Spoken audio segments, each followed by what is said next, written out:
Hello students. आज हम लोग टॉपिक पढ़ेंगे washing of hand with soap and water के बारे में।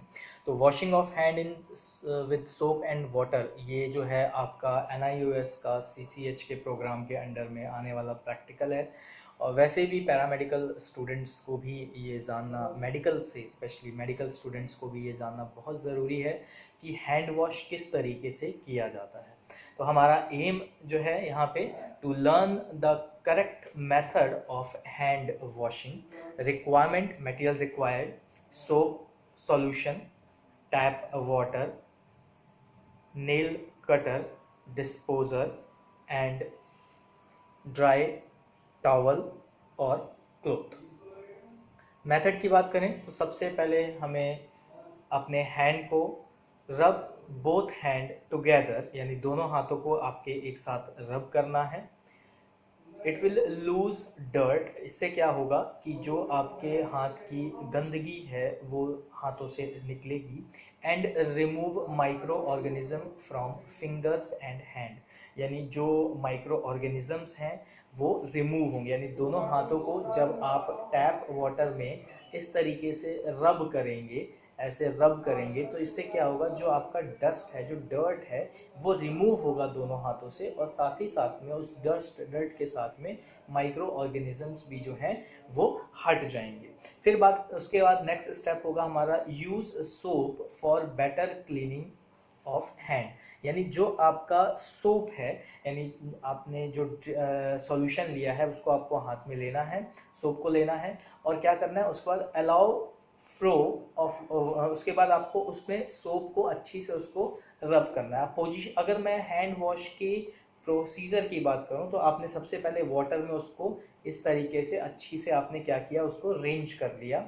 अब रेंज करने के बाद आपने क्या करना है, सोप अप्लाई करना है। सोप अप्लाई करने के बाद अब आपने क्या करना है, allow flow of water from the forearm to the finger.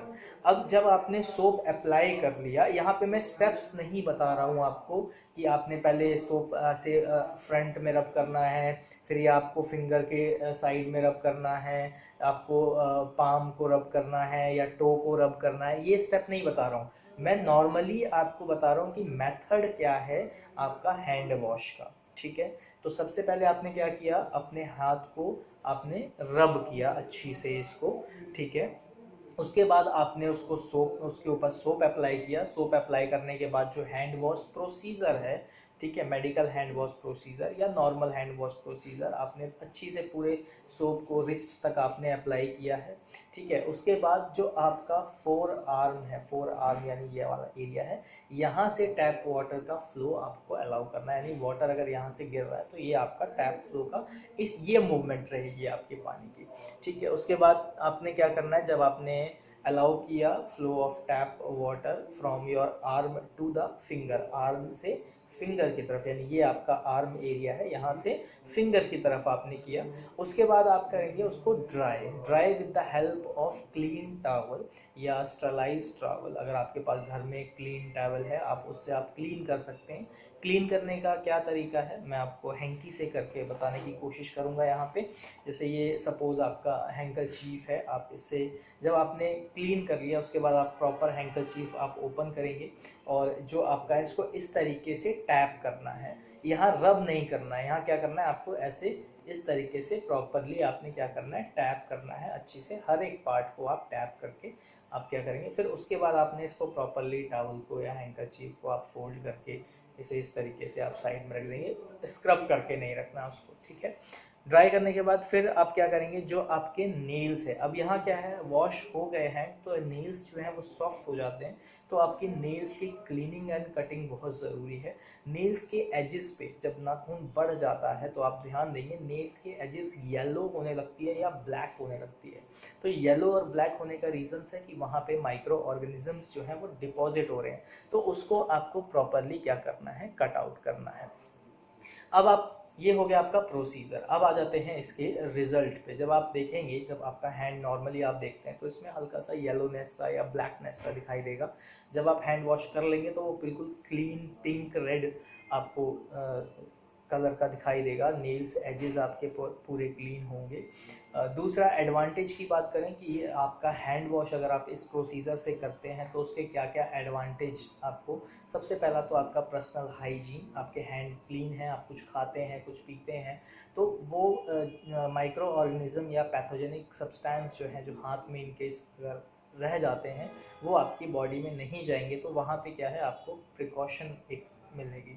Risk factor of infection जो है वो रिड्यूस हो जाएगा। रिस्क फैक्टर ऑफ इन्फेक्शन की मैं यहाँ बात करूँ, सॉरी, तो रिस्क फैक्टर किससे है, सपोज मैं ग्लास ऑफ वाटर उठाता हूँ, ठीक है, और पीते वक्त मेरा थंब जो है मेरे लिप्स पे लगता है और मैंने हैंड वॉश नहीं किए थे, तो मेरे थंब के एजेस पे माइक्रो ऑर्गेनिज्म है या कोई पैथोजेनिक ऑर्गेनिज्म है वो मेरे माउथ में टच हो रहा है, तो ये क्या है रिस्क फैक्टर बढ़ा रहा है। या मैं खाना खा रहा हूँ, आप बियर हैंड से खाना खा रहे हैं, सपोज राइस खा रहे हैं, आप स्पून की जगह आप अपने हाथ से खा रहे हैं, या चपाती खा रहे हैं आप अपने हाथ से खा रहे हैं, फॉक या आप उसमें कोई मेटालिक आइटम आप यूज़ नहीं कर रहे हैं खाने के लिए, तो उस केस में क्या है आपका डायरेक्ट कांटेक्ट जो आपके फिंगर्स हैं और आपके माउथ है वो एक डायरेक्ट कांटेक्ट में आ रहा है, जिससे इन केस अगर आपके नेल्स के एजेस पे या टिप पे या हाथ में अगर कोई माइक्रो ऑर्गेनिज्म रह गया होगा तो वो क्या करेगा, वो अटैक करेगा आपकी बॉडी के ऊपर माउथ के थ्रू अंदर जाके खाने के साथ मिलके।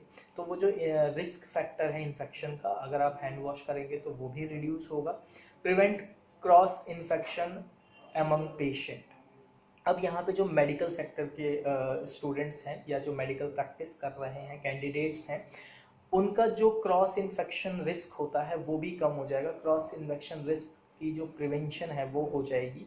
फॉर एग्जांपल आप डॉक्टर हैं या नर्स हैं या पैथोलॉजिस्ट में टेक्नीशियन हैं या आप एक्सरे टेक्नीशियन हैं, जो भी हैं, आप अगर मेडिकल फील्ड से रिलेटेड हैं और पेशेंट्स को डायरेक्टली या इनडायरेक्टली डील कर रहे हैं, इनडायरेक्टली का मतलब है यहाँ पे पेशेंट के सैंपल से, स्पेशली फॉर मेडिकल लेबोरेटरी के लिए बोल रहा हूँ मैं, तो यहाँ पे क्या है कि आप आइदर डायरेक्टली या इनडायरेक्टली जो पेशेंट का इन्फेक्शन है, अगर आप time to time hand wash procedure follow करते हैं तो उससे भी आप बचेंगे। मान लीजिए किसी पेशेंट को कोई स्किन डर्मल इन्फेक्शन है, आप डॉक्टर हैं, आपने बियर हैंड से उसको चेक किया या ग्लव्स पहना हुआ है, फॉर एग्जांपल आपने ग्लव्स पहना है और आपने उसको चेक किया है और आपने ग्लव्स हटाया, हटाते वक्त भी अगर आपने बियर हैंड से आपने ग्लव्स के सरफेस को टच किया, आउटर सरफेस को, तो भी वो बैक्टीरिया वो इन्फेक्शन आपके हाथ में आ गया है। उस केस में अगर आप proper hand wash procedure use नहीं करेंगे तो रिस्क फैक्टर इन्फेक्शन जो फैक्टर है वो क्या होगा, वो बढ़ जाएगा।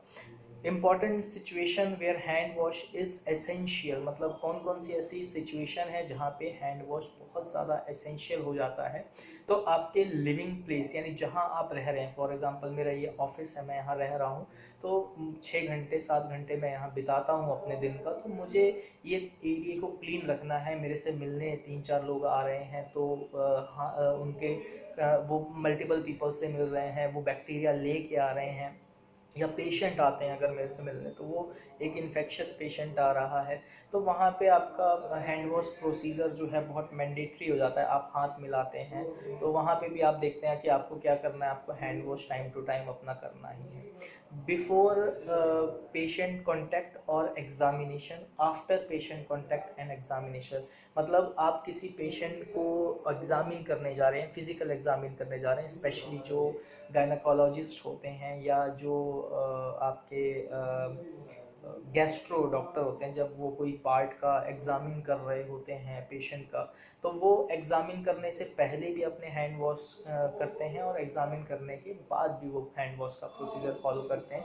ऐसे ही लैब टेक्नीशियन की अगर मैं बात करूं तो आप जब लैब में टेस्ट करने जा रहे हैं तो उस टाइम पे आपको अपने आप को पूरा स्टरलाइज करना होता है। स्टरलाइज मतलब ये नहीं कि आप अल्कोहल से क्लीन कर लिया या आपने स्पिरिट से क्लीन कर लिया, आप कहाँ गए, नहीं, आपको हैंड वॉश प्रोसीजर फॉलो करना होता है वहाँ पे।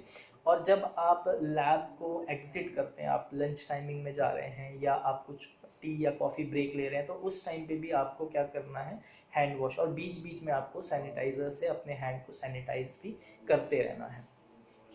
देन दूसरा है उसके बाद जब आप कहीं पे कोई चीज़ आप वेयर करते हैं, फॉर एग्जांपल मैंने ग्लव्स के बारे में बताया कि आप ग्लव्स पहन के एग्जामिन करते हैं या ग्लव्स पहन के आप लैब में टेस्टिंग कर रहे होते हैं, तो जब आपने ग्लव्स पहना और जब आपने ग्लव्स उतारा उसके बाद भी क्या है, आपको अपना हैंड वॉश प्रोसीजर फॉलो ज़रूर करना होता है।